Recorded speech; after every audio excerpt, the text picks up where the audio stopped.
বেড়েছে জ্বালানি তেলের দাম, কিন্তু এখনো কমেনি তেল পাম্পের লম্বা line. Bangladesh petroleum corporation BPC দেশের সব ফিলিং স্টেশনে জ্বালানি তেলের সরবরাহ বাড়ানোর সিদ্ধান্ত নিলেও এখনো তেল সরবরাহ বাড়েনি কোনো পাম্পে। এমন পরিস্থিতিতে দীর্ঘ লাইনে থেকে ভোগান্তির মধ্য দিয়ে তেল সংগ্রহ করতে হচ্ছে গ্রাহকদের। দাম বাড়ানো নিয়েও আছে মিশ্র প্রতিক্রিয়া। তবে দাম বৃদ্ধির পরে কেন ভোগান্তি পিছু ছাড়ছে না তা নিয়ে প্রশ্ন চালকদের। এদিকে তেলের দাম বৃদ্ধির পর বাস ও ট্রাকের ভাড়া পুনর্নির্ধারণ নিয়ে কোনো সিদ্ধান্ত নিতে পারেনি বিআরটিএ।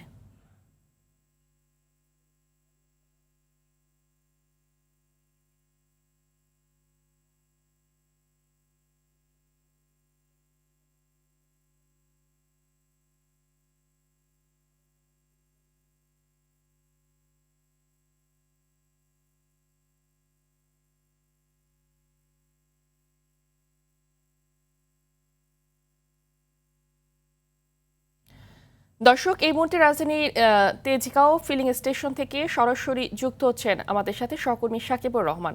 সাকিব, তেলের পাম্পে তেলের সরবরাহ বেড়েছে কিনা জানাবেন এবং সেই সাথে ভোগান্তির চিত্রটাও আমাদের জানাবেন।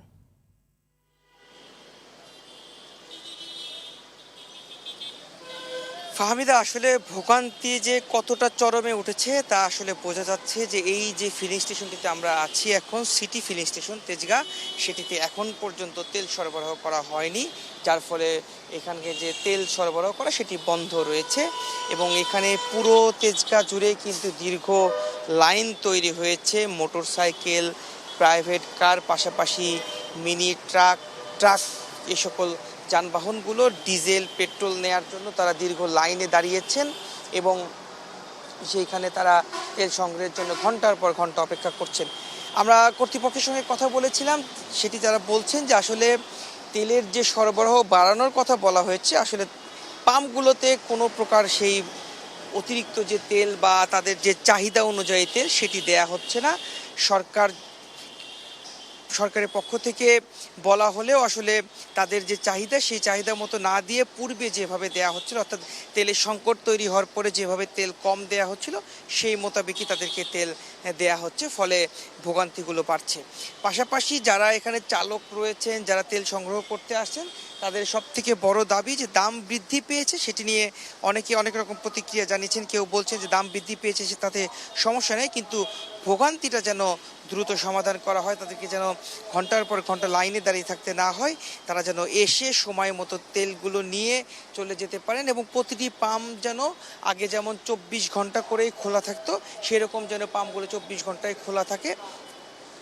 তবে পাম্প কর্তৃপক্ষ বলছে তাদেরকে যদি পূর্বের সংকটের আগে যেভাবে তাদের চাহিদা ছিল সেই মোতাবেক যদি তেল সরবরাহ করতে পারে, তাহলেই কেবল তারা 24 ঘন্টা পাম্প খোলা রেখে তেল দিতে পারবে।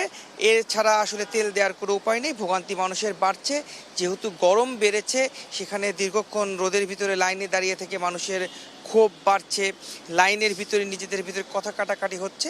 এ ধরনের বিষয়গুলোর মধ্যে দিয়ে আসলে তেল নেয়ার লাইন দীর্ঘ হচ্ছে। তো এই ছিল এখন পর্যন্ত পাম্প থেকে আমার কাছে সর্বশেষ। ফাহমিদা, ধন্যবাদ আপনাকে। দর্শক, জ্বালানি তেলের আরও খবর জানাতে পটুয়াখালীর রাঙ্গামাটি থেকে যুক্ত হচ্ছেন সহকর্মী আয়ুব খান। আয়ুব, জ্বালানি তেলের দাম তো বেড়েছে, তো এর কেমন প্রভাব পড়েছে উপকূলে জানাবেন। হ্যাঁ, ফাহমিদা, আপনাকে ধন্যবাদ। আমি এই মুহূর্তে রয়েছি পটুয়াখালী জেলার রাঙ্গাবালী উপজেলার উপকূলীয় এলাকা, একদম বাংলাদেশের শেষ প্রান্ত চর হেয়ারে। এইখানে আসলে একটি ট্যুরিজম এলাকা, সেই পর্যটক এলাকায় আসলে পর্যটক শূন্য হয়ে আছে। তো আমি এই মুহূর্তে সেই জেলে ঘাটে অবস্থান করছি। সেই ঘাটের জেলেরাদের সাথে আমরা কথা বলেছি।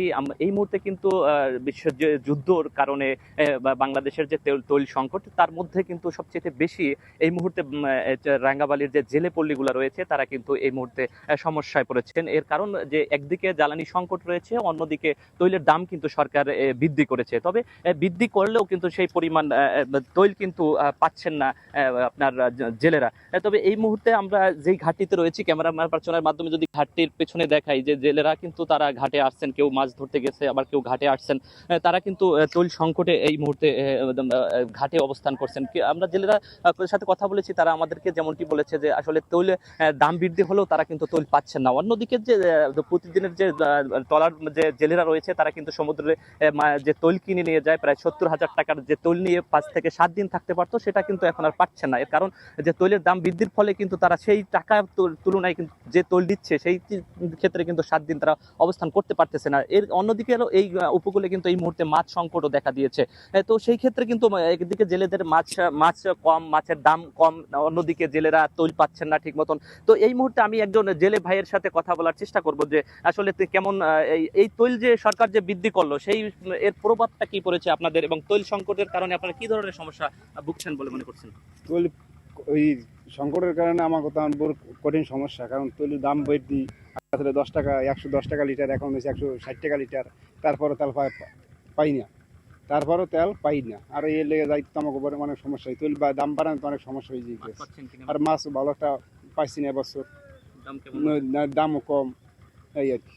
জি, যেমনটা শুনছিলেন যে আসলে একদিকে তৈল বৃদ্ধি পেলেও কিন্তু মাছের যে দাম সেটি কিন্তু এখানে পাচ্ছে না। আপনার যে মাধ্যমে যদি একটু জানিয়ে রাখার চেষ্টা করি যে বাংলাদেশের সব জায়গায় কিন্তু ডিপো রয়েছে, একমাত্র রাঙ্গাবালিতে কিন্তু আসলে তৈলের যে পাম্প সেইগুলো পাম্প কিন্তু নেই। এর প্রভাবে কিন্তু আসলে তৈল সংকট রয়েছে, এবং যে তৈল আসে সেটি সিন্ডিকেটের মাধ্যমে বাইরে বেশি দামে বিক্রি করতেছে।